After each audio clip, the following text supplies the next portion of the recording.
ওয়া ইযা কুরিয়াল কুরআন, তোমাদের সামনে যখন কোরআন থেকে আলোচনা করা হয়, তোমাদের সামনে যখন কোরআনের তাফসীর করা হয়, আল্লাহ তাআলা বলেন ফাসতামিউ লাহু, ও মুমিনের দল ওই কোরআন হাদিসের আলোচনাগুলো মনোযোগ দিয়ে শুনবা, ওয়া আনসিতু, এবং চুপ থাকবা। মনোযোগ দিয়ে শুনবা এবং চুপ থাকবা। আমল হইল দুইটা। কোরআনের মাহফিলে বসার পর এই মুমিন ভাই এদিক সেদিক তাকানো যাবে না, বরং মনোযোগ দিতে হবে। হুজুর কি বলতেছে, কোরআনের আয়াত দ্বারা কি বুঝাইতেছে, এইদিকে খেয়াল রাখতে হবে।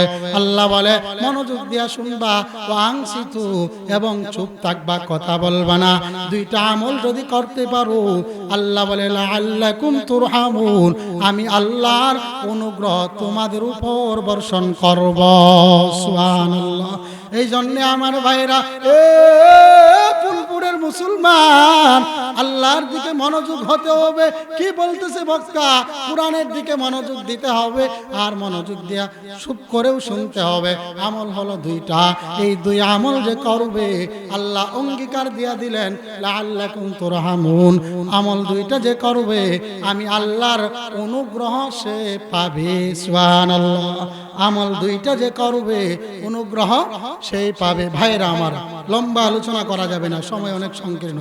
আমি আপনাদের সম্মুখে যে কোরআনের আয়াত তেলাওয়াত করেছিলাম, এদিক সেদিকে আলোচনা না করে আসেন সেই দিকে যাই। আমি আপনাদের সম্মুখে একটি কোরআনের আয়াতে কারিমা তেলাওয়াত করেছি। আল্লাহ রাসূল সাল্লাল্লাহু আলাইহি ওয়াসাল্লামের অসংখ্য অগণিত অমৃত বাণী থেকে ছোট্ট একটা হাদিস আমি আপনাদের সম্মুখে পড়েছি। আসুন ওই তেলাওয়াতকৃত আয়াত এবং হাদিসের উপর ভিত্তি করে আলোচনা করি। আল্লাহ তাবারক ওয়া তাআলা, আমি যে আয়াতটা তেলাওয়াত করেছিলাম, এই আয়াতে কারিমাই বলেন ইন্নামা ইয়ামুরু মাসাজিদাল্লাহ। ইন্নার পরে যদি মা আসে, এটা নাহুর একটা কায়দা, সীমাবদ্ধতার ফায়দা দেয়, নির্দিষ্টতার ফায়দা দেয়। আল্লাহ বলে ইন্নামা ইয়ামুরু মাসাজিদাল্লাহ,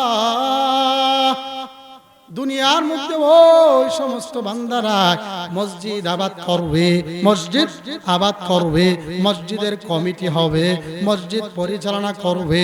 আল্লাহ তাআলা বর্ণনা করে দিলেন এই ফুলপুরের মুসলমান কার দ্বারা মসজিদ আবাদ হবে, কার দ্বারা মসজিদ সুন্দরভাবে চলবে, কার দ্বারা মসজিদের মধ্যে কোনো রকম এদিক সেদিক হবে না, আমানতের খেয়ানত হবে না। আল্লাহ জানায় দেয় এই গোটা দুনিয়ার মুমিনের দল জেনে নাও, জেনে নাও, ইন্নামা ইয়ামুরু মাসাজিদাল্লাহ মান আমানা বিল্লাহ। এক নাম্বার হলো আল্লাহকে বিশ্বাস করতে হবে, আল্লাহর উপর তাকওয়া অবলম্বন করতে হবে। মান আমানা বিল্লাহর দ্বারা আল্লাহ এটাই বুঝাইছেন। মুফাসসিরগণ বলে বান্দা প্রথমে আল্লাহকে বিশ্বাস করতে হবে, আল্লাহর উপরে পরিপূর্ণ ঈমান আনতে হবে। মান আমানা বিল্লাহ অর্থাৎ কোনো বেঈমান, কোনো মুশরিক, কোনো কাফের মসজিদের কমিটি হতে পারবে না। তাহলে এক নাম্বার হলো আল্লাহ বলে মান আমানা বিল্লাহ, এক নাম্বার হলো ঈমানওয়ালা বান্দা হতে হবে। ঈমানওয়ালা বলতে কি বোঝায়? মুফাসসিরগণ এই আয়াতের ব্যাখ্যা দিয়ে বয়ান করলেন। মান আমানা যে আল্লাহ বললেন, মুমিন তো দেখা যায় সব মুসলমানরাই কালিমা পড়ার পর মুমিন হয়ে গেল, মুসলমান হয়ে গেল। আল্লাহ এখানে মান আমানা বিল্লাহর দ্বারা কি বুঝাইলো? মুফাসসিরগণ বলেন এক নম্বরে কালিমাওয়ালা বান্দা এবং পাশাপাশি কালেমার তাবেদারিওয়ালা বান্দা, অর্থাৎ কালেমা পড়লো আল্লাহ ছাড়া কোনো মাবুদ নাই, ওই বান্দা আল্লাহর হুকুমটারে দুনিয়ার সব চাইতে বেশি প্রাধান্য দিবে, বাস্তবে বান্দা রূপান্তরিত করবে। আল্লাহ ছাড়া যেমন কোনো মাবুদ নাই, আল্লাহর হুকুমের চাইতে বড় হুকুম আর কোনো কিছুই নাই। কথা বলেন ঠিক কিনা? ভাইরা আমার, বন্ধুরা আমার, এই জন্য আল্লাহ বলে মান আমানা বিল্লাহ, এক নাম্বার হলো বান্দা আল্লাহর উপর বিশ্বাস রাখতে হবে, আল্লাহর হুকুম আদায় করতে হবে। এরপরে আল্লাহ বলে ওয়াল ইয়াউমিল আখিরে, আখিরাতের ভয় থাকতে হবে।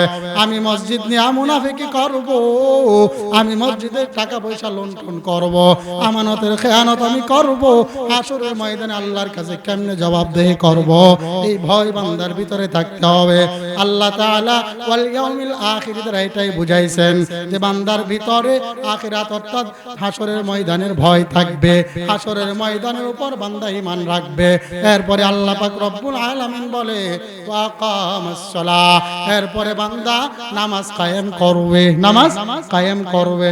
নামাজ কায়েম মানে নিজেও পড়বে, অপর বেনামাজি ভাইকেও দাওয়াত দিবে। যেই বান্দা মসজিদের কমিটি হবে, ওই বান্দা সময় মতো মসজিদের মধ্যে গিয়ে নামাজ পড়বে আর বেনামাজি ভাইদেরকে দাওয়াত দিবে। আল্লাহ এটাই বুঝাইছেন।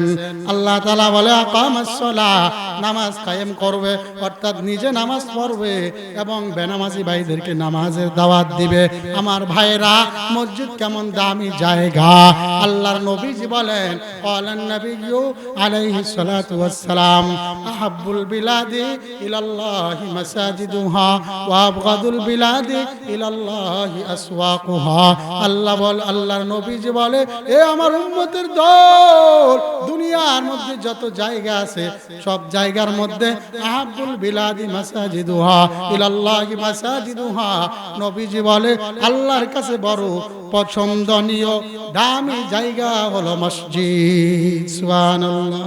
ওয়া আবগাদুল বিলাদি ইলাল্লাহি আসওয়াকুহা, আল্লাহর কাছে সবচেয়ে অপছন্দনীয় জায়গা হলো বাজার। আল্লাহর কাছে সবচেয়ে পছন্দনীয় জায়গার নাম কি বলেন? মসজিদ। সবচেয়ে অপছন্দনীয় জায়গার নাম কি? বাজার। আমার ভাইরা, পছন্দনীয় জায়গা হলো মসজিদ। এই জন্য এই পছন্দনীয় জায়গার মধ্যে আমাদের বেশি বেশি করে সময় দেওয়ার দরকার আছে না নাই? আমার ভাইরা, ফুলপুরের মুমিন, নবীজি বলছেন মসজিদ সবচেয়ে দামি জায়গা। কোন বান্দা নামাজ পড়ার জন্য যদি মসজিদের মধ্যে অপেক্ষা করে, নবীজি বলেন ওই বান্দার জন্য ফেরেশতারা দোয়া করে আল্লাহুম্মা গফির লাহু আল্লাহুম্মা আরহামহু, আল্লাহ ওই বান্দার উপর মাফ করে দাও, ওই বান্দার উপর তুমি দয়া করো।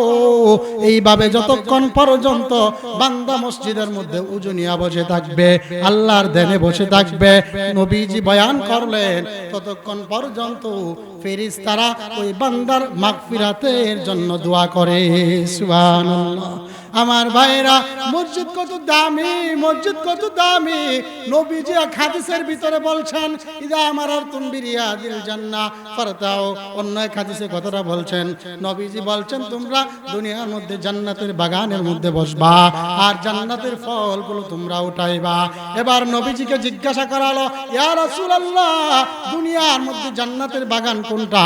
নবীজি বলে মাসাজিদ, দুনিয়ার মধ্যে মসজিদ হলো জান্নাতের বাগান। সাহাবী বলেন নবীজি এটা বুঝলাম, জান্নাতের বাগানের ফল কি আবার? এবার নবীজি বলেন ক্বালা সুবহানাল্লাহি ওয়ালহামদুলিল্লাহি ওয়ালা ইলাহা ইল্লাল্লাহু আল্লাহু আকবার। নবী সাহাবীদেরকে বলেন মসজিদের মধ্যে বসে বসে যদি কেউ এই দোয়াগুলো পড়ে, ওই বান্দা যেন জান্নাতের বাগানের মধ্যে বসে বসে জান্নাতের ফল উঠাইল। সুবহানাল্লাহ। এ মুমিন ভাইরা আমার, জান্নাতের বাগানের মধ্যে বসিয়া সময় কাটাইলেও ফেরেশতারা দোয়া করবে। আল্লাহ তাআলা কি বলেন? আমার ভাইরা, আমার বন্ধুরা, মনোযোগ দিয়ে শুনেন। আল্লাহ বলে আকামাস সালাহ, নামাজ কায়েম করবে। মসজিদের কমিটি যে হবে সে নামাজ কায়েম করবে। মসজিদ কেমন দামি জায়গা, খুব মনোযোগ দিয়ে শুনেন। আমার ভাইরা, আমার বন্ধুরা, নবীজি বলেন ইযা রাআইতুমুর রাজুলা ইয়াতাআহাদুল মাসজিদা, ও আমার সাহাবীরা, যখন তোমরা দেখবা কোনো বান্দা নিয়মিত মসজিদের মধ্যে আসা যাওয়া করে, মসজিদের মধ্যে যায়, নবীজি বলেন ফাশহাদু লাহু বিল ঈমান, তোমরা সাক্ষ্য দিয়া দাও যে এই বান্দার সম্পর্ক মসজিদের সঙ্গে থাকবে, ওই বান্দাটা হলো মুমিন বান্দা। সুবহানাল্লাহ। এ মুমিনের দল, মসজিদের মধ্যে আসা যাওয়া করলে গুনাহ হবে না, মসজিদের মধ্যে আসা যাওয়া করলে মাগফিরাতের দোয়া পাওয়া যায়। মসজিদের মধ্যে আসা যাওয়া করলে নবীজি বলেন ফাশহাদু লাহু বিল ঈমান, তোমরা সাক্ষ্য দিয়া দাও ওই বান্দাটা হলো মুমিন বান্দা। তাহলে মসজিদের মধ্যে যাওয়া আসা করার দরকার আছে না নাই? আরো জোরে বলেন, যাওয়া আসা করার দরকার আছে না নাই? আমার ভাইরা মসজিদ হলো দামি জায়গা। আল্লাহর নবী এক হাদিসের ভিতরে বলেন, উসমান রাদিয়াল্লাহু তাআলা আনহু থেকে হাদিসটা বর্ণিত, আন উসমান ইবনে আফফান রাদিয়াল্লাহু তাআলা আনহু قال سمعت رسول الله صلى الله عليه وسلم يقول من بنى لله مسجدا بنى الله له بيتا في الجنة। দুনিয়ার মধ্যে যেই বান্দা আল্লাহর একটা ঘর বানাইলো, বাইতুল্লাহর শাখা মসজিদ বানাইলো, মসজিদ নির্মাণ করলো, বানাল্লাহু লাহু বাইতান ফিল জান্নাহ। নবীজি বলেন, উসমান ইবনে আফফান বলেন, নবীজি বর্ণনা করছেন, যেই বান্দা আল্লাহর ঘর দুনিয়ার মধ্যে বানায়, আল্লাহর ঘর দুনিয়ার মধ্যে তৈরি করবে, আল্লাহ ওই বান্দার জন্য পরকালে জান্নাতের মধ্যে একটা ঘর বানাইবে। সুবহানাল্লাহ। এ ফুলপুরের মুমিন, মসজিদ বানাইলে আল্লাহ জান্নাতের মধ্যে ঘর নির্মাণ করিয়া দিবে। মসজিদ তৈরি করার দরকার আছে না নাই? আরো জোরে বলেন, দরকার আছে না নাই? আমার ভাইরা, আমার বন্ধুরা, আমরা অনেক সময় মসজিদকে বিভিন্ন খারাপ কাজে ব্যবহার করে নেই, যেটা জায়েজ না। যেমন আল্লাহ রাসূল সাল্লাল্লাহু আলাইহি ওয়াসাল্লাম হাদিসের মধ্যে বলেন, নবীজি বর্ণনা করছেন, মান সামিআ রাজুলান ইয়ানশুদু দাল্লাতান ফিল মসজিদি, কোন ব্যক্তি যদি শুনে মসজিদের মাইকের মধ্যে হারানো কোনো বস্তুর এলান দেওয়া হচ্ছে, বুঝেন আমার কথা আপনারা?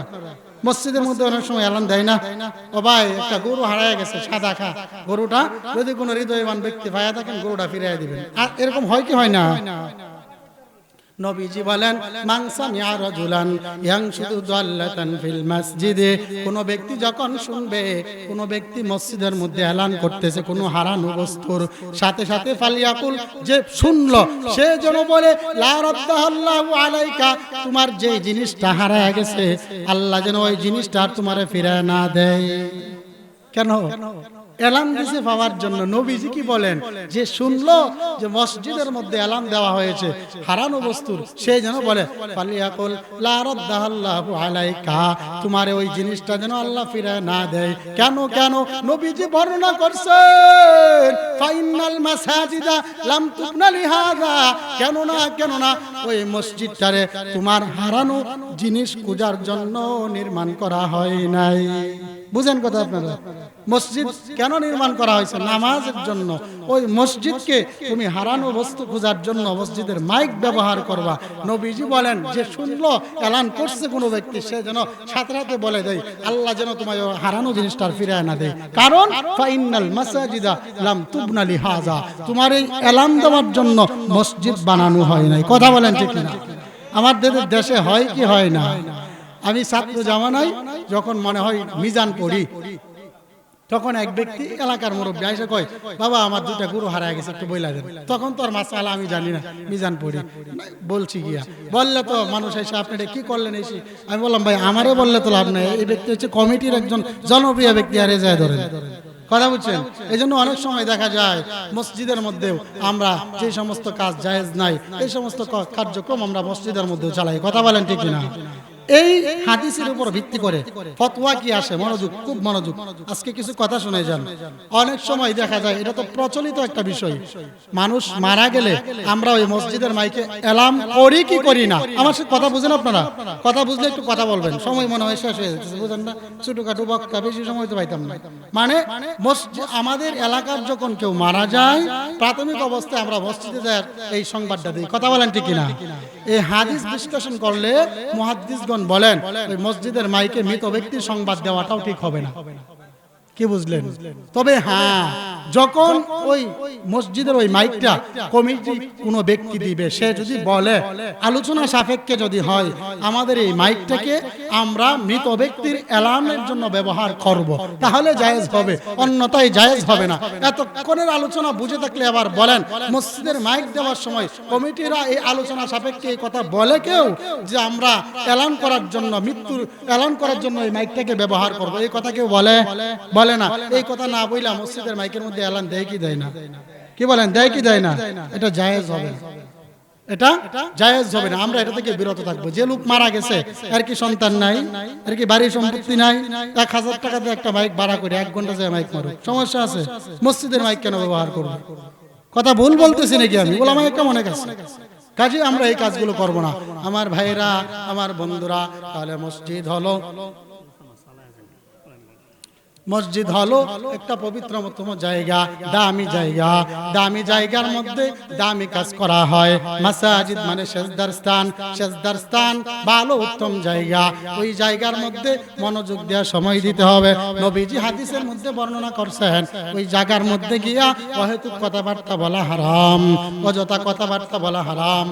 নবীজি অন্য হাদিসে বলেন মসজিদের মধ্যে উচ্চ স্বরে যে কথা বলল সেই জন্য পাপ অর্জন করলো, গুনাহ অর্জন করলো। এখন মসজিদে গিয়া মাঝে মাঝে আমরা মারামারি শুরু করি কি করি না? আপনারা আমার সাথে একটু কথা বলেন। মসজিদে গিয়া অনেক সময় এরকম দেখা যায় কমিটি এক মুরব্বী আরেক মুরব্বী মারামারি লেগে গেছে, হয় কি হয় না? আরে মসজিদ তো মিটানোর জায়গা। মসজিদে হুজুর বয়ান করবে, এই বয়ানের উপর আমল করে বাহিরের ঝগড়া বিবাদ মিটে যাবে। বর্তমানে ব্যতিক্রম হয়ে গেছে, বাহিরে ভালো, মসজিদের কোনো কার্যক্রম নিয়ে মসজিদের মধ্যে দরাদরি মারামারি হয়, কথা ঠিক কিনা? আমরা কি করলাম? উল্টাটা করলাম। এই জন্য আমার ভাইরা, নবীজি আল্লাহ তাআলা বললেন আকামাস সালাহ, মসজিদ যে আবাদ করবে তাকে নামাজি হতে হবে। এবার আসুন, নামাজি হওয়ার জন্য কিছু ইলম জানার দরকার আছে না নাই? জানতে হবে কিনা? এ মুমিন, এ কৃষক ভাই, জমিনে ভালো ফসল ফলানোর জন্য কত প্র্যাকটিক্যাল বুদ্ধি আমি বুঝলাম, কত পরামর্শ আমি নিলাম। সময় মতো সেচ দেই, সার প্রয়োগ করি, সবকিছু করলাম। কেন কেন বলে জমিনের মধ্যে ভালো ফসল ফলানোর জন্য। আমার ভাইরা, আমার বন্ধুরা, আল্লাহ তাআলা আমাদেরকে যে দুনিয়ার মধ্যে রাখলেন অহেতুক নাকি? অহেতুক। আল্লাহ বলে আল্লাযী খলাকাল মাউতা ওয়াল হায়াতা লিয়াবলুয়াকুম আইয়ুকুম আহসানু আমালা। আরে বান্দা, তোমারে আমি দুনিয়ার মধ্যে পাঠাইলাম, আমি আল্লাহ কি করলাম? মনোযোগ দিয়া শোনো। খালাকাল মাউতা, আল্লাহ বলে আমি মৃত্যু সৃষ্টি করলাম, হায়াত দিয়ে দিলাম। কেন? লিয়াবলুয়াকুম আইয়ুকুম আহসানু আমালা, তোমারে পরীক্ষা করার জন্য আমি দুনিয়ার মধ্যে প্রেরণ করলাম। এই জন্যই তো বলা হয়, যদি আমার জীবনকে আমি প্রশ্ন করি হোয়াট ইজ দিস লাইফ, আমার জীবন উত্তর দিবে life is the game and Allah has sent in the earth for experiment. আমার জীবনটা উত্তর দিবে, আরে আমার তো আল্লাহ দুনিয়ার মধ্যে পাঠাইছে, জীবনটা তোমার খেলা। আল্লাহ পাঠাইছে কেন? আল্লাহ পরীক্ষা করার জন্য পাঠাইছে। কথা বলেন ঠিক কিনা? তো জমিনের ফসল ফলানোর জন্য এত পরিশ্রম, আল্লাহ আমাকে পরীক্ষার জন্য পাঠাইছে। আমি পরীক্ষার মধ্যে যদি ফেল করি, আমার পরকালের স্থান ভালো হবে না খারাপ হবে? তাহলে আল্লাহ ওই হুকুমগুলো আদায় করার জন্য যতটুকু ইলমের প্রয়োজন, এতটুকু ইলম শিক্ষা করেই তো আল্লাহর কাছে আমার নামাজ, আমার রোজা, আমার প্রত্যেকটা ইবাদত আল্লাহর কাছে গ্রহণ করাতে হবে। অথচ আমি এই ইলম শিক্ষার ব্যাপারে একেবারেই উদাসীন। এই জন্য নবীজি বলেন ক্বালান নবিয়্যু আলাইহিস সালাতু ওয়াস সালাম মাউলিদা লাহু ওয়ালাদুন ফালইহসিন ইসমুহু ওয়া আদাবাহু। নবীজি বলে, আরে উম্মতের দল, মাউলিদা লাহু ওয়ালাদুন, তোমাদের কারো যখন একটা সন্তান জন্মগ্রহণ করলো, ছেলে হোক বা মেয়ে হোক, সুন্দর একটা নাম প্রথমে রাখতে নবীজি বলছেন। মাউলিদা লাহু ওয়ালাদুন ফালইহসিন ইসমুহু, এক নম্বরে বাবার দায়িত্ব ওই সন্তানটার সুন্দর একটা নাম বাবা রাখবে। বাবা হিসেবে বাবার একটা দায়িত্ব। আমার প্রতিবেশীর এক বাইস্তা হয়েছে, আমি জিজ্ঞাসি, ভাই ছেলের নাম কি রাখছো? ভাই নাম রাখছি সানজি। কি নাম রাখছে? এই হাদিসটা আমি বলছি নামাজের ইলম শিক্ষার জন্য, তো হাদিসটার একটু অর্থ এদিক আপনারা মনোযোগ দিয়ে বুঝেন। নবীজি বলছেন, কোন সন্তান যখন কারো জন্মগ্রহণ করলো, ফালইহসিন ইসমুহু, বাবার প্রথম দায়িত্ব হলো সন্তানটার সুন্দর একটা নাম রাখা। সন্তানটার সুন্দর একটা নাম রাখা। এখন এই যে আমার ভাই যে রাখলো সানজি, এই নামের অর্থ আমার মনে হয় পুরা কোরআন শরীফ ঘাটলে মনে হয় এই নামের অর্থ খুঁজে পাওয়া যাবে না। সানজি কোনো ইঞ্জিনের নাম হতে পারে, সানজি কোনো যন্ত্রাংশের নাম হতে পারে, সানজি কোনো ব্যাটারির নাম হতে পারে, সানজি কোনো মুসলমানের সন্তানের নাম হতে পারে না। কথা বলেন ঠিক কিনা? তাহলে আমাকে যে রাসূল বলছেন প্রথমে সন্তানের সুন্দর একটা নাম রাখা, বাবা হিসাবে এই দায়িত্বকে আমি পালন করলাম নাকি অবহেলা করলাম? কথা বলেন আপনারা। সুন্দর একটা কি রাখতে হবে? নাম রাখতে হবে। মসজিদের ইমাম সাহেব আছে, মাদ্রাসার হুজুর আছে, গিয়া বলবেন, হুজুর আমার একটা ছেলে হয়েছে বা মেয়ে হয়েছে, সুন্দর একটা নাম আপনি রেখে দেন। হুজুরে কি টাকা চাইবো? এক নাম্বার হলো সন্তানের সুন্দর নাম রাখা। দুই নাম্বারে নবীজি বলছেন, ওই যে নামাজের আমি শিক্ষা করার জন্য হাদিসটা বললাম, দুই নাম্বারে নবীজি বলেন ওয়া আদাবাহু, এবার সন্তানটারে শিষ্টাচার শিক্ষা দেওয়া। শিষ্টাচারের মানে কি? মুহাদ্দিসগণ বলেন শিষ্টাচারের মানে হলো বান্দা সন্তানটারে কোরআন শিক্ষা দেওয়া, হাদিস শিক্ষা দেওয়া। নবীজি অন্য এক হাদিসের ভিতরে বলেন তলাবুল ইলমি ফারিদাতুন আলা কুল্লি মুসলিমি ওয়া মুসলিমা। অন্য হাদিসে নবীজি বলেন প্রত্যেকটা মুসলমান নর এবং নারীর উপর ইলমে দ্বীন তলব করা ফরজ। এই হাদিসে নবীজি বলেন আদাবাহু, সন্তানটারে জন্মগ্রহণ করার পর সন্তানের সুন্দর নাম তুমি রাখছো, এবার নাম রাখার পর ওই সন্তানটারে আদাবাহু শিষ্টাচার শিক্ষা দাও। এক হাদিসে নবীজি বলছেন ইলমে দ্বীন শিক্ষা দেওয়া ফরজ, সন্তান ছেলে হোক বা মেয়ে হোক। এই হাদিসে নবীজি বলছেন আদাবাহু শিষ্টাচার শিক্ষা দেওয়ার জন্য। এবার আসেন দুই হাদিসের সমন্বয়ে নবীজি কি বুঝাইছেন। মুহাদ্দিসগণ বলেন দুইটা হাদিসের সমন্বয় হলো নবীজি বলছেন আদাবাহু শিষ্টাচার শিক্ষা দেওয়া, শিষ্টাচারের মানে হলো তাকে কোরআন হাদিস শিক্ষা দেওয়া। এবার আসেন কি পরিমাণ কোরআন হাদিস আমার সন্তানরে আমি শিক্ষা দেব। মুহাদ্দিসগণ বর্ণনা করেন যেই পরিমাণ কোরআন হাদিস শিখলে আল্লাহর হুকুম আদায় করা যায়। আমরা জানি বাংলা শিক্ষার মধ্যে প্রথমত তিনটা স্তর আছে। কয়টা স্তর? তিনটা। একটা হচ্ছে প্রাথমিক স্তর, একটা হচ্ছে মাধ্যমিক স্তর, আর একটা হচ্ছে উচ্চ স্তর। প্রাথমিক স্তর মনে করেন প্রাইমারি, প্রাইমারি পর্যন্ত একটা বাচ্চা পড়াশোনা করলে নাম ঠিকানা লিখতে পারে। কথা বলেন ঠিক কিনা? মুহাদ্দিসগণ বর্ণনা করেন নবীজি সাল্লাল্লাহু আলাইহি ওয়াসাল্লাম ওই হাদিসের দ্বারা মুমিন বান্দাদেরকে, মুমিনদেরকে, গোটা উম্মতকে জানায় দিলেন ইসলামের প্রাথমিক শিক্ষা যতটুকু শিক্ষা অর্জন করলে নামাজ কিভাবে পড়তে হয়, নামাজের মাসালা, নামাজ পড়ার জন্য যতটুকু কোরআন তেলাওয়াত সহি করে পড়ার দরকার এতটুকু শিক্ষা অর্জন করা যায়। এতটুকু শিক্ষা হলো ইসলামের প্রাথমিক পর্যায়ের শিক্ষা। ইসলামের প্রাথমিক পর্যায়ের শিক্ষা। এবারে প্রাথমিক পর্যায়ের শিক্ষা যে বান্দা অর্জন করবে সে নামাজ সঠিকভাবে আদায় করতে পারবে। যে প্রাথমিক পর্যায়ের শিক্ষা অর্জন করবে না আর এক আয়াতের সাথে আর এক আয়াত মিলবে না, সহি তো দূরের কথা, মাঝখানে রাইকে তেলাওয়াত করবে, কারণ জানে না পড়বে কেমনে। তো এই যে না জানিয়া পড়লাম, জিন্দেগি কাটাইলাম, নামাজ কি আল্লাহর কাছে মাকবুল গ্রহণযোগ্য হবে? কথা বলেন না কেন? হবে। আল্লাহর কাছে নামাজ গ্রহণযোগ্য হওয়ার জন্য অবশ্যই নামাজের নিয়ম কানুনগুলো আমাকে জানতে হবে। এই জন্য নবীজি ওই হাদিসের মধ্যে বলছেন আদাবাহু, সন্তানটারে শিষ্টাচার শিক্ষা দাও, অর্থাৎ ইসলামের প্রাথমিক পর্যায়ের কোরআন সন্তানটারে শিক্ষা দাও। এরপরে নবীজি বলেন ওয়াইজা বালাগা, ও সন্তান যখন বালেগ হয়ে গেল ফালিজাউবিজহু, সন্তানটারে বিবাহ করা দাও। এটাও বাবার দায়িত্ব, এটাও বাবার দায়িত্ব। হাদিসটা যেহেতু বলছি শেষ করে দিই।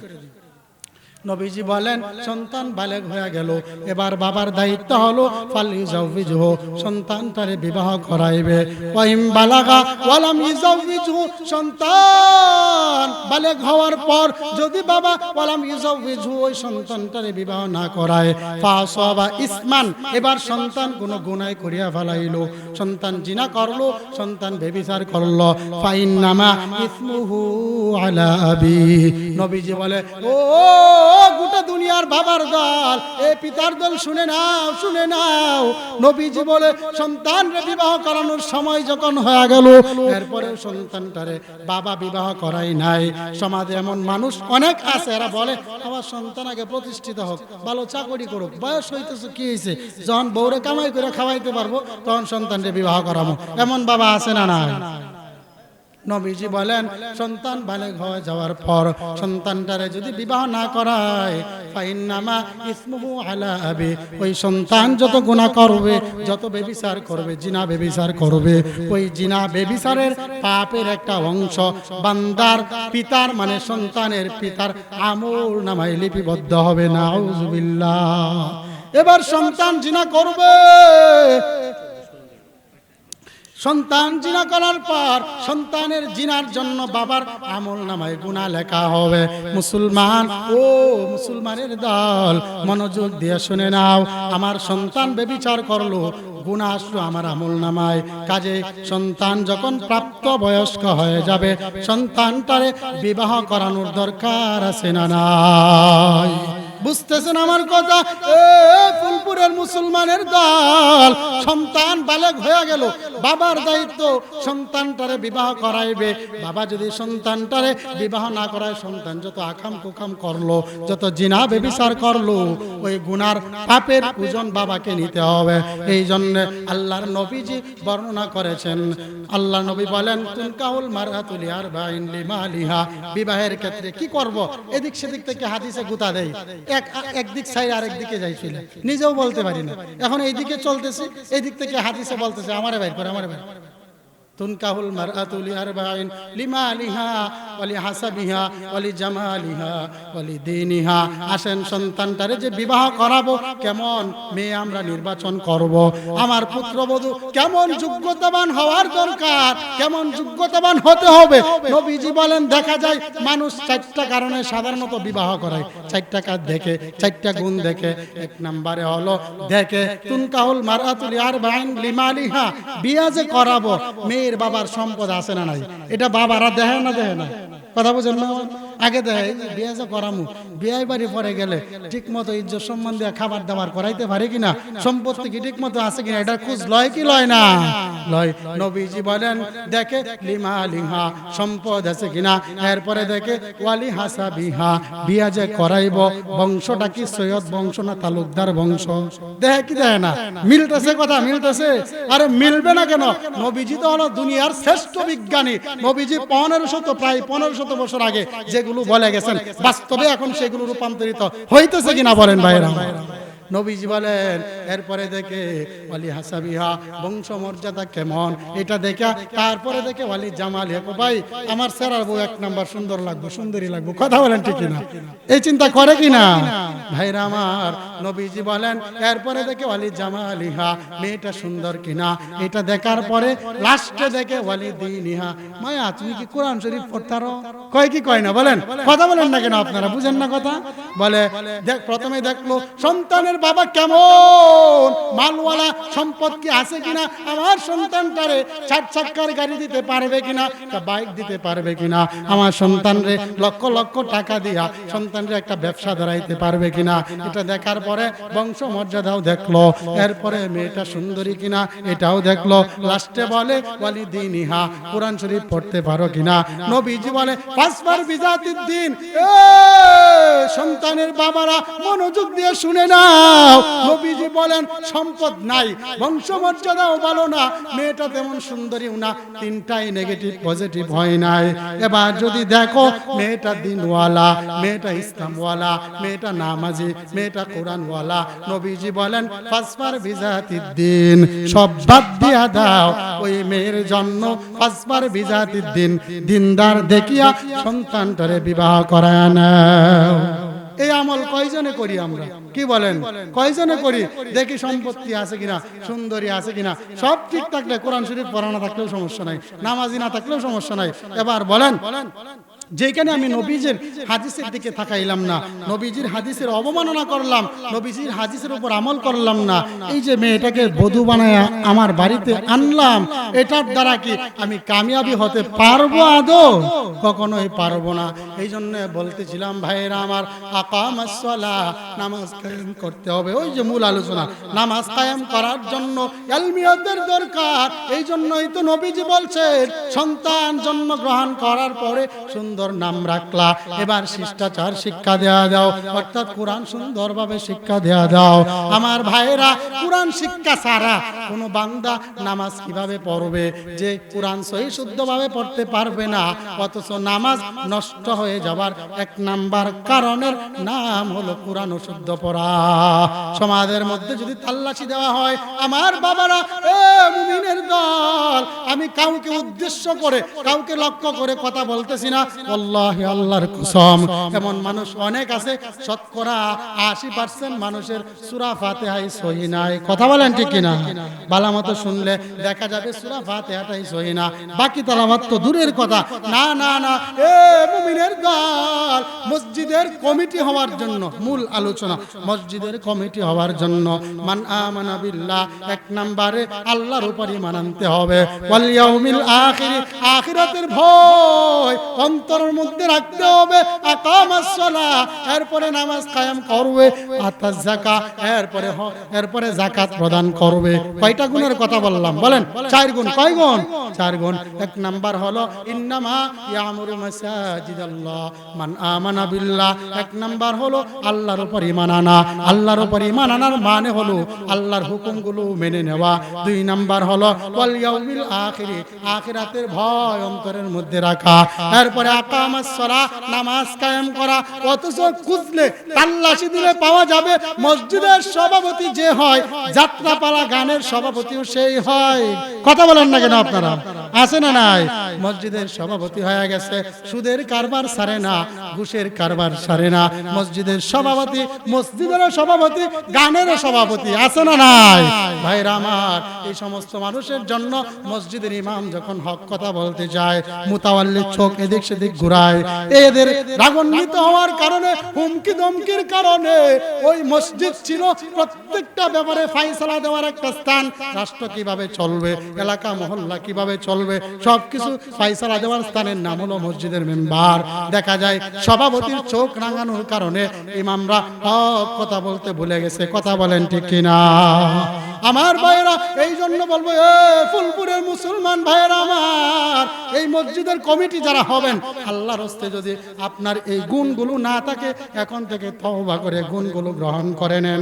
কারণ মসজিদের আবাদকারী যে হবে, নবীজি ঘোষণা দিয়ে দিয়েছেন, ওয়ারাজুলুন কালবুহু মুআল্লাকুন বিল মসজিদি। সংক্ষিপ্ত আকারে বলতেছি, নবীজি বলেন, যার কলব মসজিদের সাথে ঝুলন্ত, যার কলব মসজিদের সাথে থাকে, যে মসজিদটারে আবাদ করবে, আল্লাহ পাক রব্বুল আলামিন ভয়াবহ হাসরের ময়দানে আল্লাহ তাআলার কুদরতি ছায়া, আরশের ছায়া তলে ছায়া দান করবেন।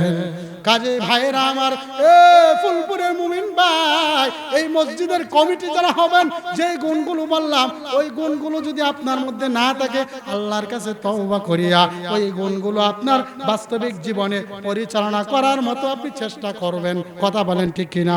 ভাইরা আমার, এই চেষ্টা আপনারা করবেন তো ইনশাআল্লাহ? দুটো হাত উঠান। এই চেষ্টা আপনারা করবেন তো ইনশাআল্লাহ? ঈমানওয়ালা হবেন, আখিরাতের উপর ভয় রাখবেন, নামাজ কায়েম করবেন, যাকাত দিয়ে দিবেন। এরপরে মসজিদ যে আবাদ করবে, ওয়ালাম ইয়াখশা ইল্লাল্লাহ, এর ভিতরে আল্লাহর ভয় ছাড়া আর কারো ভয় থাকবে না। মসজিদের সভাপতি বলবে, ইমাম সাহেব, কোরআনের মধ্যে আসছে সুদ জায়েজ নাই, আপনি বুকটা ফুলায়া মসজিদের মেম্বারের মধ্যে বসে এটা নাজায়েজ ফতোয়া দিয়ে দেন। আমি সভাপতি আছি, আমি আল্লাহ ছাড়া কাউরে ভয় করি না। কথা বলেন ঠিক কিনা? প্রত্যেকটা মসজিদের ইমাম সাহেব যদি মসজিদের খতিবকে, ইমামকে এই কথা বলতো, হুজুর আপনি মসজিদের মেম্বারের মধ্যে বসে সব হকের কথা বলবেন, একটা হকের কথা বলতে আপনি ভয় পাবেন না, আমি সভাপতি বেঁচে থাকতে আপনাকে কেউ কথা বলবে, হুমকি ধুমকি দিবে, আমি বেঁচে থাকতে তা হতে দিব না। কথা বলেন ঠিক কিনা? এই কথা যদি প্রত্যেকটা মসজিদের সভাপতি বলতো, খোদার কসম মসজিদের মিম্বার থেকে হকের কথা কোনোদিন বন্ধ হতো না। কথা বলেন ঠিক কিনা? ভাইয়েরা আমার, আল্লাহ পাক রব্বুল আলামিন যেন আমাদের সকলকে, আমি এতক্ষণ পর্যন্ত যে কথাগুলো বললাম, আমল করার তৌফিক দান করেন। আমরা যারা মসজিদের কমিটি হব, আল্লাহর এই কোরআনের আয়াতকে যেন বাস্তবে আমরা পরিণত করতে পারি, বাস্তবে আমল করতে পারি। আল্লাহ আমাদের সকলকে যেন সেই তৌফিক দান করেন। আমাদের সকলকে ঈমান নিয়ে, আমল নিয়ে জিন্দেগি যাপন করে, পরিশেষে ঈমান নিয়ে, আমল নিয়ে, কালিমা সহকারে আমরা যেন সেই কবরের জগৎ পর্যন্ত পৌঁছতে পারি। আল্লাহ আমাদের সকলকে সেই তৌফিক যেন দান করে। সকলে বলি আমিন।